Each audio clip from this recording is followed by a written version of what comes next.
જૂનાગઢ સત્તાધાર મહંત વિજય ભગતના વિવાદ વચ્ચે મોટા સમાચાર સામે આવી રહ્યા છે। અપા ગીગાની જગ્યામાં વિજય બાપુનું શક્તિ પ્રદર્શનની તૈયારી। રવિવારે ચાલો દર્શને સત્તાધારનું આહવાન કર્યું।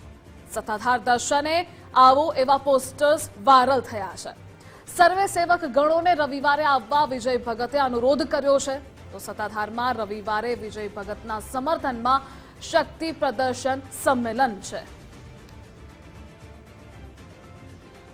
અને આજ મુદ્દે ન્યૂઝ વોરથી એસોસિએટ એડિટર જોડાયેલા છે ધર્મેશ વૈદ્ય। ધર્મેશ, જે પોસ્ટર્સ વાયરલ થઈ રહ્યા છે, એક તરફ વિવાદ છે, બીજી તરફ શક્તિ પ્રદર્શનના આ પોસ્ટર્સ અને સંમેલન। ધ્રુવિસા, 18 વર્ણનું આસ્થાનું કેન્દ્ર એટલે સત્તાધારની આપા ગીગાની જગ્યા।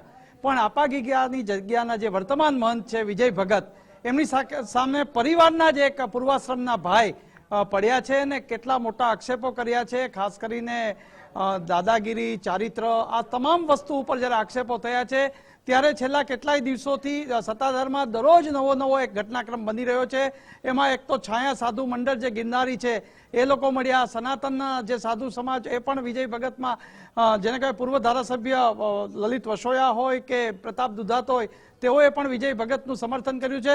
પણ અત્યારે જે સમાચાર મળી રહ્યા છે કે સોશિયલ મીડિયામાં સત્તાધારમાં રવિવારે સત્તાધાર આપા ગીગાની જગ્યામાં દર્શન કરવા 18 વર્ણને આહવાન આપવામાં આવ્યું છે અને ખુદ નિમંત્રક તરીકે વિજય ભગતનું જ નામ છે, એટલે વર્તમાન મહંતનું નામ છે।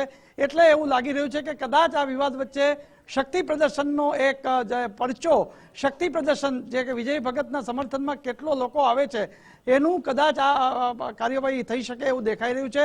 અત્યારે કોઈ પુષ્ટિ નથી થઈ, પરંતુ અત્યારે દર્શન કરવાને જે વાયરલ પોસ્ટર છે એમાં વિજય ભગત છે આમંત્રણ આપી રહ્યા છે। 18 વર્ણનું આસ્થાનું કેન્દ્ર છે, આપા ગીગાની જગ્યા છે। સૌથી મહત્વની જે વાત છે કે રવિવારે જ્યારે સૌથી સંતો મહંતો અને સેવકગણ ઉપસ્થિત રહેવાના છે ત્યારે કદાચ સંમેલન એટલે શક્તિ સંમેલન પણ યોજાઈ શકે તેવા સંકેત મળી રહ્યા છે। જી ધ્રુવિશા।